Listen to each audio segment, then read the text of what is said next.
Hello fans, here we are, huh? Look at all those black currants, hey? A bumper crop.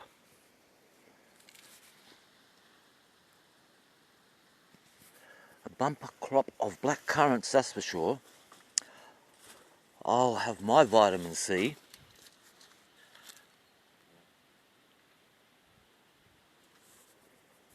And there's more and more and more and more. And more and more. And there's some more over that way. My apple trees are finally starting to look healthy after they were eaten back by the beasts of the night. And so food is the subject here. Oh look, my grass seeds are coming to that stage I can sprinkle them out. Raspberries, oh, more black currants, raspberries, blueberries, more black currants. Boy, I've got some black currants, don't I? And all of these sunflowers that I've put in between them all. So, I'll be right in some aspects, won't I? And I've got a couple of traps, and when I put them out, I nearly always catch a wallaby or a possum, and I've got chickens again. And boy, don't know, I might buy some peacocks. There's some for sale. A mate of mine has some for sale. I don't know, it's kind of expensive. And, well, you can eat them, I guess. Romans did. They thought they were delicious. Grapevine's going to climb up over there. So, food, right. Of course, if you live anywhere but Russia, your food prices have gone up dramatically. And it's Putin's fault, apparently, because the West put sanctions on him, and the sanctions have backfired mightily. And Russia is doing well, and we are not. You see, everything's backwards in the 2020s, isn't it? You put sanctions on a country and they flourish, and the sanctions hurt your own economy. It's the way it works in the 2020s. Everything must be done backwards. Everything's result must be upside down.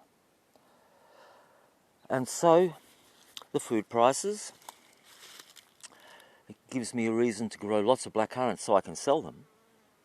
And it gives me reasons to grow lots of sunflowers so I can sell the seeds or just sell the whole head, and like at a market situation.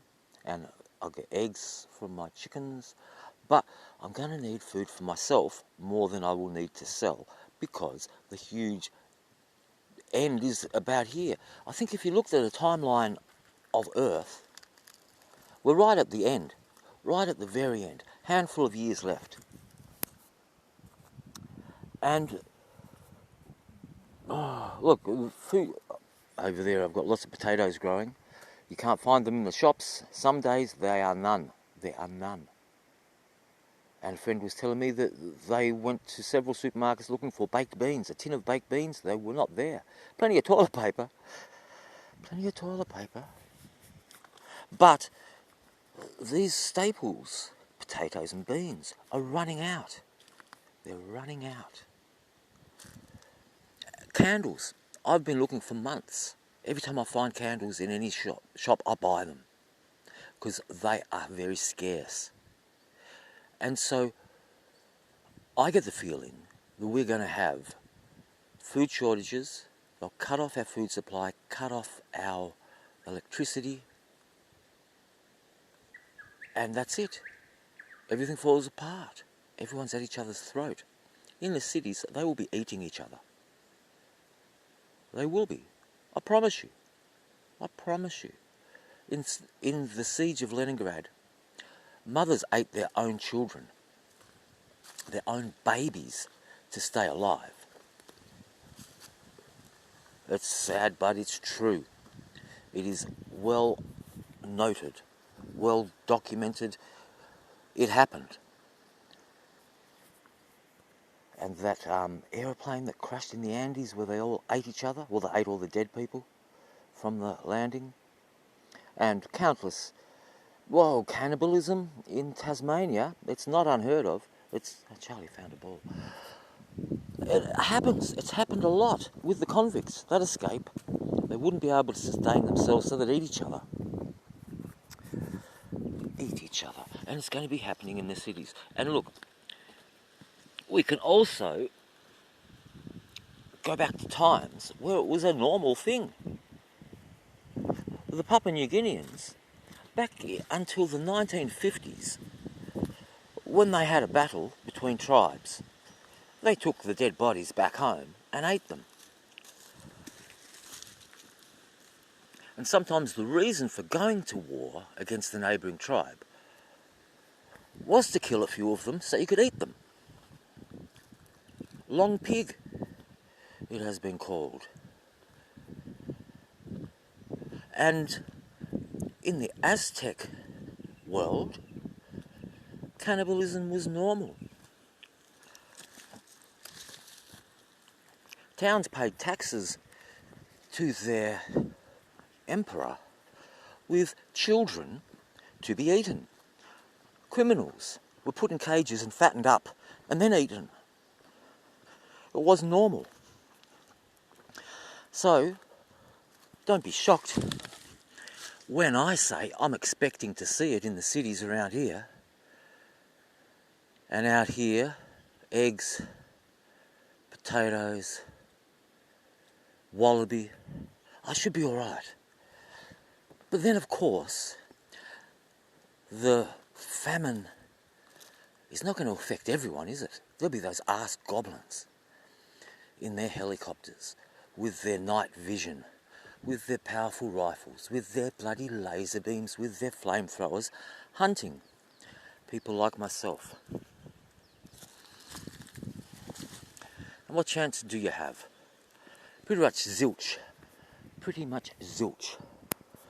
Those guys up in Queensland recently who allegedly killed those cops, and then the cops came and killed them, they released a recording of them killing them, of the cops killing them, and they're just calmly talking. Guy in the helicopter with his night vision, watching the whole thing.